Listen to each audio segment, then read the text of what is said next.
അപ്പോൾ ആ ഹദീസിൽ നിന്നും വ്യക്തമാകുന്നത് എന്താണ്? നജിദിന് വേണ്ടി നബി സല്ലല്ലാഹു അലൈഹി വസല്ലം പ്രാർത്ഥിക്കാതിരുന്നു. അതിനുശേഷം നബി സല്ലല്ലാഹു അലൈഹി വസല്ലമയുടെ വഫാത്തിന് ശേഷം, അതായത് ക്രിസ്താബ്ദം 572 നബി സല്ലല്ലാഹു അലൈഹി വസല്ലമയുടെ ജന്മദിനമൊന്നും, അതിനുശേഷം ക്രിസ്താബ്ദം 1700, എത്ര വർഷത്തിന്റെ കാലദൈർഘ്യമുണ്ട്? 1100 വർഷത്തെ കാലദൈർഘ്യങ്ങൾക്ക് ശേഷം നബി സല്ലല്ലാഹു അലൈഹി വസല്ലമയുടെ ആ ഒരു ഹദീസ് വന്ന് പുലരുകയാണ്.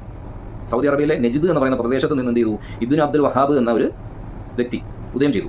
അദ്ദേഹം വളർന്നു വന്നു. അദ്ദേഹത്തിന്റെ പ്രാരംഭകാലം മുതലേ പല ഇസ്ലാമിക യാഥാർത്ഥ്യങ്ങളെ നിഷ്കാസനം ചെയ്യുക. എന്നിട്ട് അദ്ദേഹം പുതിയ പല കാര്യങ്ങൾ, നമുക്കറിയാം, നമ്മുടെ നാട്ടിൽ ചെങ്ങന്നൂർ മൗലവി വന്നു, നിസ്കാരം 3 വഖത്ത് മതി എന്ന് പറഞ്ഞു. അതുപോലെ ക്രിസ്താബ്ദം 1700 ആദ്യ പാദം തുടങ്ങി ഏകദേശം 80 വർഷങ്ങൾ അദ്ദേഹം ജീവിച്ചു. അദ്ദേഹത്തിന്റെ മരണം വരെ അദ്ദേഹം ചെയ്തത് എന്താണ്? ഇസ്ലാമിൽ പഴയ നിയമവും പുതിയ നിയമങ്ങളും ഉണ്ട് എന്നുള്ളൊരു വസ്തുതയിലേക്ക് കൊണ്ടുവരികയും ഇസ്ലാമിന്റെ നബി സല്ലല്ലാഹു അലൈഹി വസല്ലം തങ്ങൾ പഠിപ്പിച്ചതും സഹാബത്ത് അതിനുശേഷം പഠിപ്പിച്ചതും അതിനുശേഷം താബഈങ്ങൾ പഠിപ്പിച്ചതും അതിനുശേഷം നബി സല്ലല്ലാഹു അലൈഹി വസല്ലം പറഞ്ഞാൽ ഉലമാ വറസത്തുൽ അംബിയ എന്ന് പറഞ്ഞ ഉലമാക്കന്മാരിലൂടെ നബി സല്ലല്ലാഹു അലൈഹി വസല്ലമയുടെയും അംബിയാക്കന്മാരുടെയും അന്തരക്കാരായവർ പഠിപ്പിച്ചതുമായ ആ ഒരു അറിവുകളെല്ലാം ഖണ്ഡനം ചെയ്തുകൊണ്ട്